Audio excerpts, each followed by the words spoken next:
Hello everyone, Greg O'Rourke here from FretDojo.com, and it's fantastic to see a few people on the call today for our very first live session in this series covering Wes Montgomery's playing specifically. So at the moment, my Fret Dojo Academy members are studying, or about to study actually, as of this week, a brand new tune, Yesterday's. And I thought in particular it'd be wonderful to have a deep dive into Wes Montgomery's playing in particular on this tune. This was one of the most influential recordings on my own playing. I studied this one a lot many years ago, played through the transcription and picked up a lot of really useful techniques. So it's fantastic to have a few people live on the call today. So what we're going to do, we're going to do a bit of a listening exercise today, covering where I'm going to kind of do some guided listening through Wes Montgomery's track. But before we do that, to give you a bit of context as to kind of where Wes Montgomery's playing kind of came from, like what was his history? Where did he... where did he get his influences? What was his life like? I thought it'd be really cool to just cover that initially very briefly before we get into the actual recording. Okay, so let's go to my screen now and we're going to have a look at that together. All right, so I'm just going to go to my screen here. All right. Cool, so Yesterday's by Wes Montgomery. So this recording was from his album A Dynamic and New Sound, the Wes Montgomery Trio. It was actually Wes Montgomery's first recording as a band leader. Not his first recording entirely, but definitely his first recording as a band leader. And it really made a big splash on the jazz scene when this one came out. But let's get started by talking a little bit about Wes Montgomery. I'm just going to have to fix up my slide controls here. Here we go. So, who was Wes Montgomery? Well, obviously, if you look at the second point here, he's considered to be, by many, to be the greatest jazz guitarist of all time. For my audience, he should need no introduction. But what you may not know is some interesting facts and the story around his kind of rise to greatness. So, he was born in Indianapolis, Indiana, in 1923, and Wes was a nickname of his middle name, Leslie. Okay, it was kind of like a childhood nickname that stuck with him for his life. So his older brother was a school dropout, but he went to sell coal and ice instead, and he saved up money to buy Wes a 4-string guitar in 1935. So that was Wes's first introduction to music, and I'm sure he was around music a lot during his childhood, but this was his first introduction to kind of like a guitar-like instrument. Now, Wes actually doesn't credit that guitar for helping him on his way when it came to studying a 6-string guitar later. He sort of basically thought he had to start again at that point, but I'm kind of jumping the gun a bit. But let's see what happens next through this timeline. So in 1943, so this was when he was about 20, he found work as a welder and got married. Now, at a dance with his wife, he heard a Charlie Christian recording for the first time. The very next day, he went out and bought a 6-string guitar because he was so inspired by what he heard on that recording. Now, I think this is the first point I want to talk about with Wes because it kind of highlights his personality. And I think why he became so amazing as a player. Because for nearly a year, night and day, he tried to imitate Charlie Christian and teach himself the guitar. Now, this is impressive that he stuck with it, night and day, hours and hours studying Charlie Christian, trying to really get that sound down. But what was more impressive is that he received no formal education in music, and he couldn't read music either. So all he had was a couple of Charlie Christian records and his guitar and a lot of hours. And I just want you guys to think about that for a moment, what that would be like, not because obviously these days we've got like so much lessons on the internet. You've got things like my site, you've got access to teachers, you've got so much information. All this guy had was a couple of recordings and basically a guitar, and that was it. And that served the foundation for what happened next. Okay, so next, his life became basically working by day at a milk company, you know, having a full-time job supporting his family, and by night performing at clubs in Indianapolis, playing the Charlie Christian solos that he copied. Okay, so he didn't actually improvise at that point, I believe, very much. All he did was take the solos that he learned off those recordings and play them. You know, as when he was asked to take a solo, he'd just play those solos. And so this wasn't a bad thing, because what happened was Lionel Hampton was touring around Indianapolis at one point, and he heard Wes Montgomery play at one of these clubs, and he went, "You know what? You sound just like Charlie Christian. I have to hire you." So it was because he sounded like Charlie Christian. That's what inspired him to get picked up by Lionel Hampton. And he spent 2 years touring with Lionel Hampton before returning home. Okay, so Wes he definitely became a better player over those 2 years touring. But when he got back, I think he missed out on a couple of opportunities he was hoping for as a performer. And so he came back home. He was a little bit disillusioned, but he was definitely a much better player at that point. He'd had a lot more flight hours doing gigs. But then he went back to basically working as a welder full-time through the days to support his large family. And then he performed at 2 clubs at night until well into the morning. Imagine doing that day after day, you know, morning, through the day, working full-time, probably not getting a lot of sleep, and playing 2 clubs at night.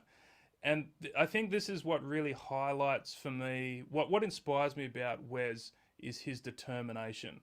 You know, how determined he was to pursue music, but still obviously take care of his family responsibilities and all that sort of thing as well. So he had a lot on his plate.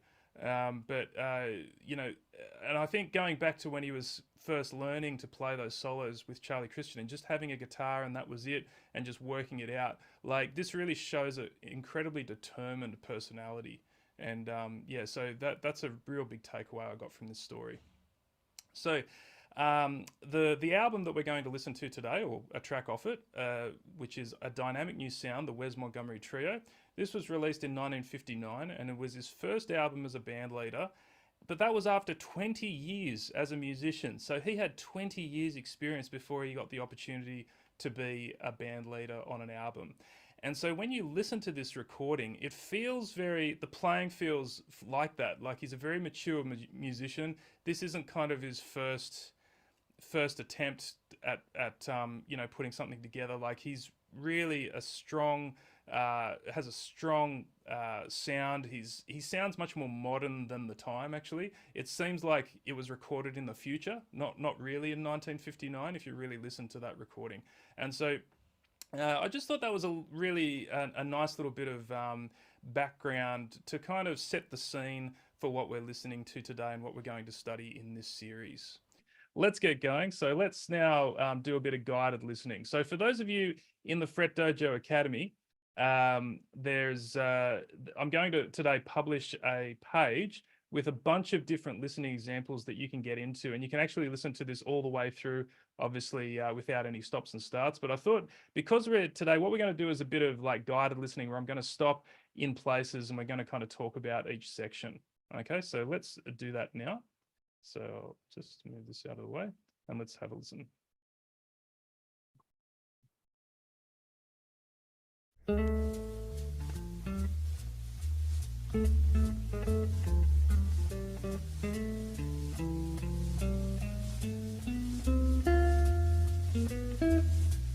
Okay, so the first thing I want to kind of talk to you guys about is the way that he's using this melody. Okay, so if we hear the way that yesterday's is written out as in a lead sheet, it sounds like this.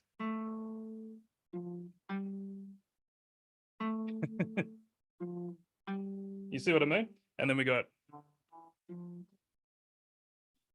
that sort of thing. Hope you can hear my guitar okay. But let's listen again to how Wes is manipulating the melody.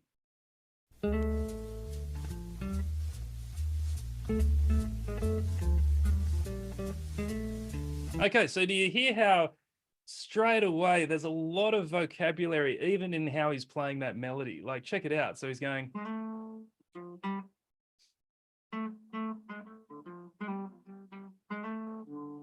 All right, so you can hear there's a lot of twists and turns happening in the way the melody is played, and the Wes is all about trying to create as much interest in as possible throughout a chart, whatever he's playing. Okay, he's going to use a bunch of different devices, but if you compare that to maybe the original recordings of this, the originals sound so plain, but he's bringing in that blues language. He's using approach notes and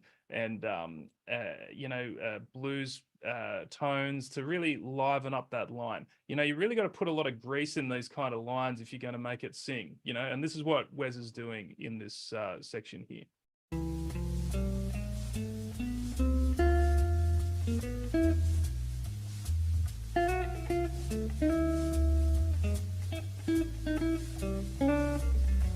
Okay, so you hear how like that's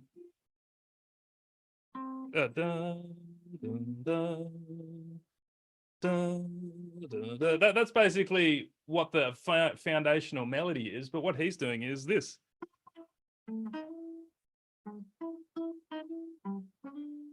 That sort of thing. So can you hear how there's a lot of melodic embellishment going on in the lines, and this is something you kind of sometimes people overdo this too much, but you can hear how Wes has a nice balance between overdoing the embellishments and still making a coherent melody. It's nicely in the middle there. Okay, so let's keep listening.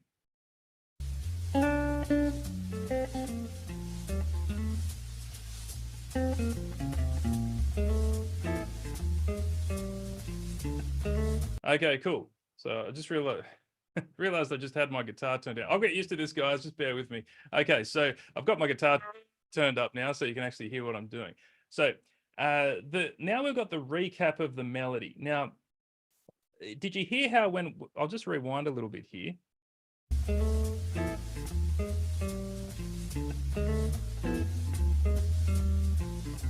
Okay, so you can hear how the melody is the same again, pretty much. A few different variations and embellishments, but now he's added a new textural device, which is those stab chords. Now, this is something that you guys can take away right away from today's session, is implementing these kind of stab chords in melodic lines. You can do this in a melody or in a solo.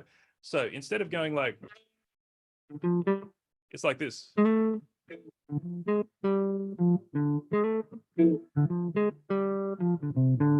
Okay, you kind of hear that sort of sound. So when you're soloing, you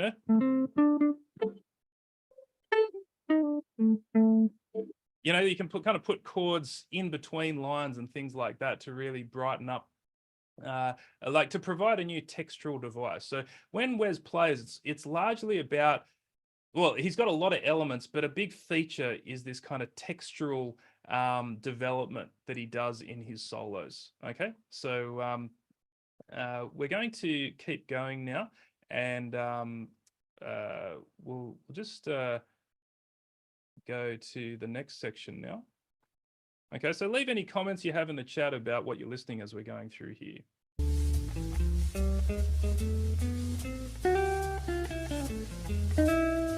Okay, that was a really nice little kind of guide tone, sort of, more bebop influence than blues now. So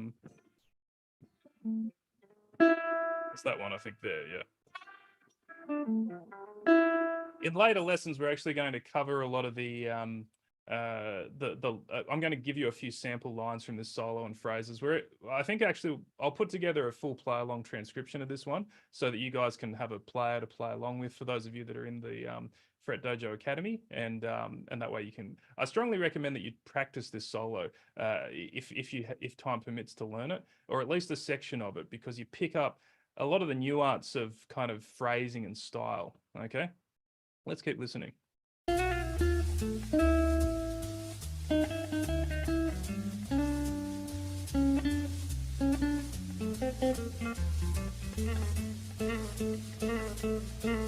Okay, so do you hear how he's throwing everything at this tune to make it interesting, basically? Now, this is the big takeaway I want you to get from Wes's playing throughout this series, is that it's of course the notes he's playing, like those cool bop line, like what I showed you before, but more importantly, it's the way that he's playing the notes. Okay, that sound, that uh, the expression, the kind of the subtle little touches, how he kind of changes the tone slightly, how he staccatos the notes, like makes them shorter in places. All these kind of small little nuances. Now they're hard to write down actually. So the best way to do it is actually how Wes learnt from Charlie Christian, is literally play along with Wes Montgomery. You know, like play the recording, try to learn a few of these lines and actually play it along. You pick up such a wealth of subtle kind of jazz vocabulary that isn't even the melodic vocabulary, it's the actual expression and placement of the notes. And that's some stuff you can't get off paper. You've really just got to listen and imitate. Okay, so let's keep going.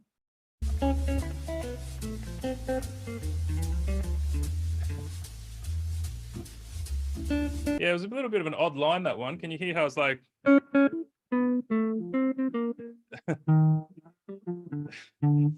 So, you know, with this one, we're expecting this.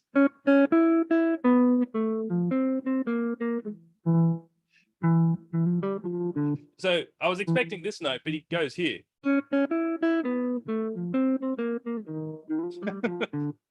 Yeah, now this actually reminds me of Mozart. Okay, so sometimes when you like look at some of those like small little piano pieces that Mozart wrote, even as a kid, he had this element where it would all be very lovely and pretty and stuff, but occasionally you'd have this really bent note in the music, and that's really important because it creates interest. You know, like if we just stayed on the note you would expect to hear, music gets boring.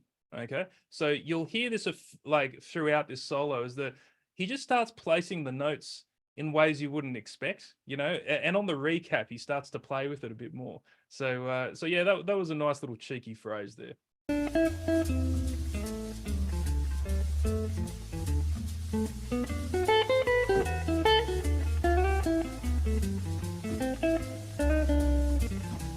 There's so much in that bit. That's awesome. So that was a really that's so if you look at this recording as a whole, if like I had a blue highlighter, right, and I highlighted in blue all the blues influenced parts in his solo and the way he plays the head, it'd probably be like 70%, I reckon, blues vocabulary.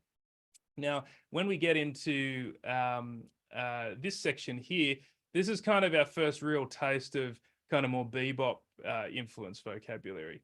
Okay, but that goes to show that as a player, if you want to sound like Wes, like drawing on that blues sound is one of the core pieces of the puzzle. Okay, so make sure that you don't forget about that. You know, it's in a way it's a little bit easier perhaps, especially if you're used to playing blues from other styles or whatever. But bring that into your playing because it's a very useful part of the vocabulary that you can draw on. But let's have a look at this line here. So once again, for those of you that are in the academy, I'll give you some more lessons on these lines in more detail, but just as a little introduction. How's it go?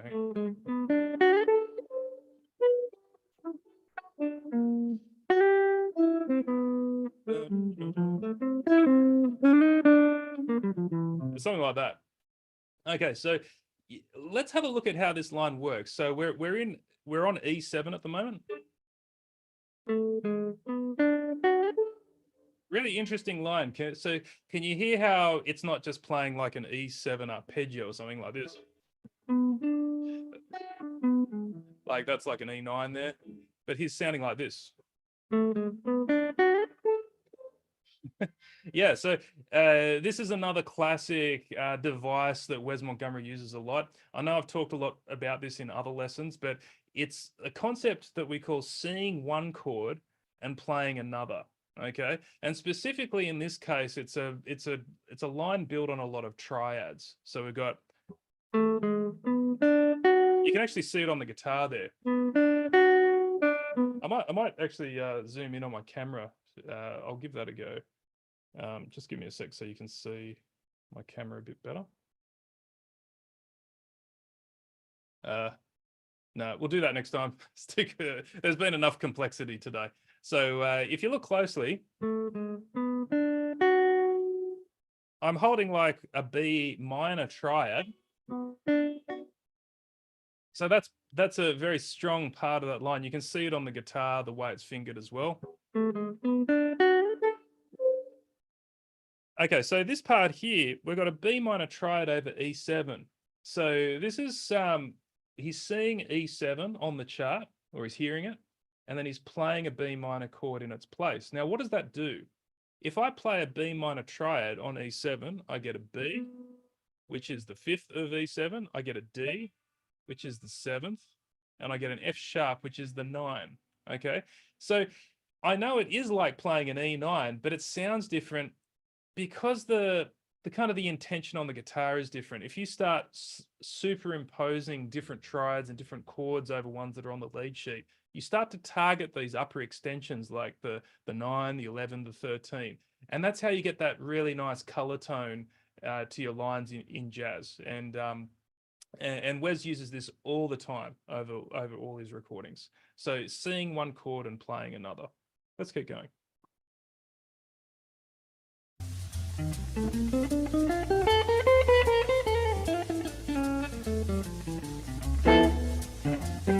Yeah, okay. So this is another line.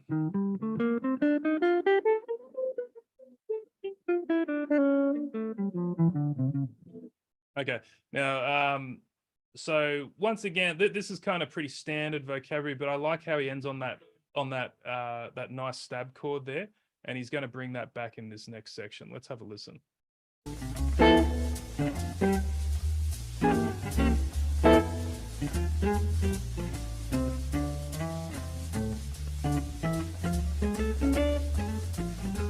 How nice is that? Okay, so it's like yeah, nice. So now we're getting into octaves technique. Okay, so Wes had this kind of often. This one's a little bit unusual. It's not his typical form, actually, as we'll hear in this recording. But typically, he does this when he's trying to build into a big climatic kind of performance. He starts with single lines, and then he goes into how you say octaves, and then finally he gets into chord soloing. So playing chords. So it's kind of like this layered textural approach where starting, and it sort of makes sense because when the band builds, if you're playing single lines, unless you kind of got your guitar turned up really loud and you're punching really hard with a pick or something like that, it's kind of hard to get cut through. Keep in mind that the amplifiers and all that stuff weren't as good back then when Wes was playing. And so he needed to find some way to get a bit more oomph when the band was kind of getting a bit more excited. And so octaves are an excellent way to do this. It instantly brings up the dynamic range of the instrument.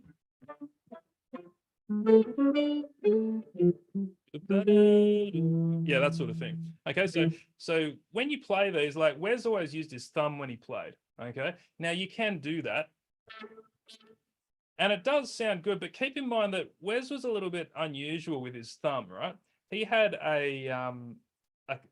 actually a pick-shaped corn on his thumb. Like this dude was born to be a guitar player, okay? Because his thumb was actually like a pick. It had like this corn on the side, and he used that to pick the strings. Okay, really interesting. Now when a non-corned thumb tries to play these octaves, it sounds a bit flat to me. It still sounds kind of like Wes, but it's kind of missing that sharpness, sounding a little bit sort of light. So I've noticed that when players try to do the octaves technique with the thumb that aren't Wes, it kind of just comes off as like a bit of a sort of a light version of Wes or something. So like I'm playing finger style. This is the technique I usually play. I like strumming them with the back of my finger or something like that. And that kind of gets that nice bright sound. It might be a little bit brighter than Wes, but otherwise just use a pick if you're used to playing a pick. You don't have to go into the whole thumb thing for these. Okay, so you can hear that these phrases sound, so Hang on. Da-da, da-da-da.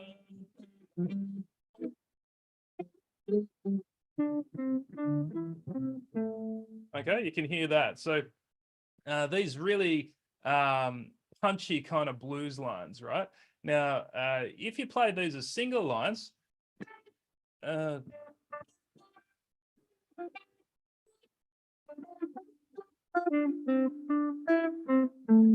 it doesn't really sound like anything. Okay, so you can actually get away with simpler melodic material by going to octaves, and it has that dramatic effect without the lines needing to be too involved or complex. Okay, it's a really nice way to play the guitar, and it always, like, the crowd loves it. Whenever you bust into this sort of thing, it sounds really impressive. So I can see why Wes is using that here. Okay, so let's keep going now. So we're going to listen to the rest of the chart.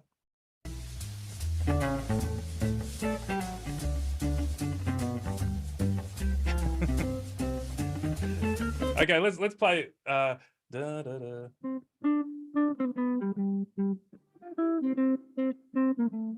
That sort of thing. So that's all he's doing. Okay, so but you see, as soon as I go into octaves, it sounds so impressive. You know, all this is a basic guide tone line. There's nothing that exciting melodically about it, but the excitement comes from the textural device. Okay, so that's I think that's a big takeaway from today's session. I'm glad we had a chance to chat about that. Is how sometimes things don't need to be complex to actually work. You know what I mean? So, like, it's about communication. You know, like if I sit there and use all these amazing flowery jargon words when I'm trying to kind of talk to you, like, for a minute you might be impressed, going, wow, this guy sounds so smart. But then it's like, oh, after a while it's like, man, this dude is so boring. Hope you don't find that about today's session. But when you're so just like when you're talking to someone, you don't have to always talk in flowery language all the time. You can keep things simple, but make the expression in your voice very compelling. You know, and the expression is what makes things interesting. Okay, let's keep going.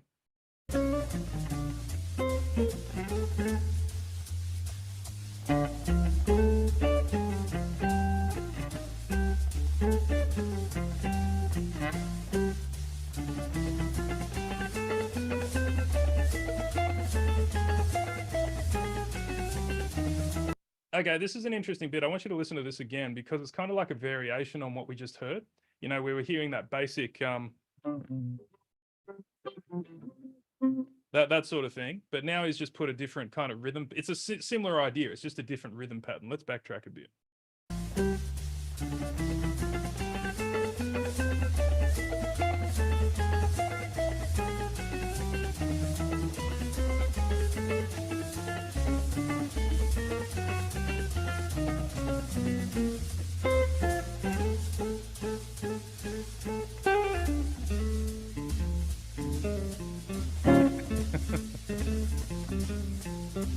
Isn't that awesome? Okay, so do you see how now this is a little bit different from his other recordings? He actually pulls back at this point, and he goes back to single lines with the chord stabs. So once again, manipulating that texture in the so going back from octaves into single lines, that's creating another variation. Remember, when you listen to Charlie Christian, his solos were always quite short. Now, obviously they didn't have much recording time on the records, sort of thing, so that might be one reason. But also you kind of feel like when you listen to them, like, they sound amazing, but if it went for like another two choruses, it'd kind of just start to sound the same. Okay, so Wes seems highly attuned to that and is looking at ways of keeping the narrative going in the solo by using these devices.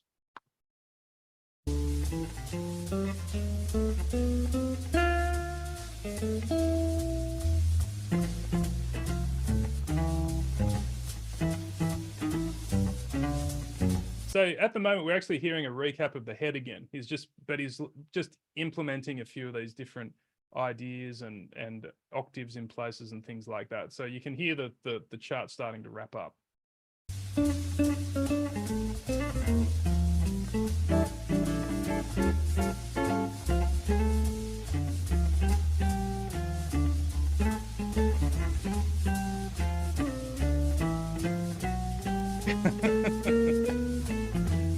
I love that bit. Okay, because it's not what you expect, right? We heard this before. But what he does is something like this, I think.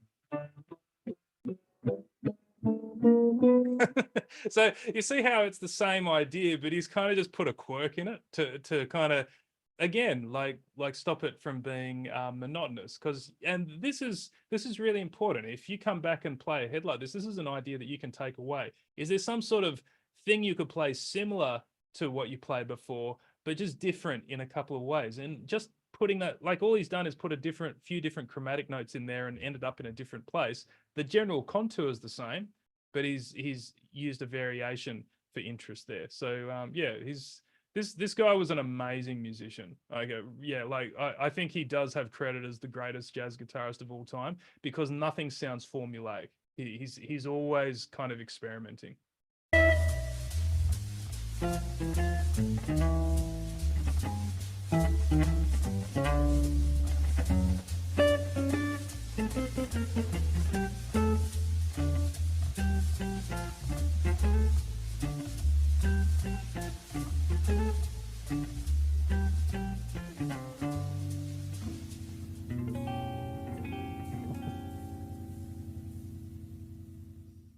Isn't that awesome? So that's the recording of Yesterday's by Wes Montgomery. That last chord there, I'll have to figure that one out. I'm not sure what that chord is yet. I'll need to listen to it again. But yeah, just a very quirky way to end the solo there. So that's an overview of our listening examples for Wes Montgomery. On this tune Yesterday. So as I mentioned, in the members area, there's a whole bunch of different other versions of this that we won't cover in today's live session. And so I strongly recommend you to check those out. And we'll also be posting a melody play along and some comping as well, just so that you can start to get this tune over your fingers in the next few weeks. In the next session here on YouTube, we're going to do a little bit of an analysis of the chord progression of Yesterday's, and also maybe compare how Wes manipulates that progression a little bit. He's done a little bit of reharmonization there, so that should be quite interesting as well. So what we're going to do now for the members, I'm actually going to stop the live stream on YouTube. So for those of you listening on, watching on YouTube, it's been great having you come along today. So if you're interested in checking out what we do in the FretDojo Academy, you can just go to FretDojo.com and find out all about our program there. And yeah, you're welcome to come and join us. We've got a great community in there. If you like this session, please give it a like. And if you subscribe to this channel, you'll be informed when the next sessions, both pre-recorded and live, come out on this channel. So thanks, everyone. So stay on the call, Academy members, because we'll do a little members only Q&A now. And yeah, look forward to seeing you guys on YouTube in the next one. So thanks very much, and I'll talk to you soon.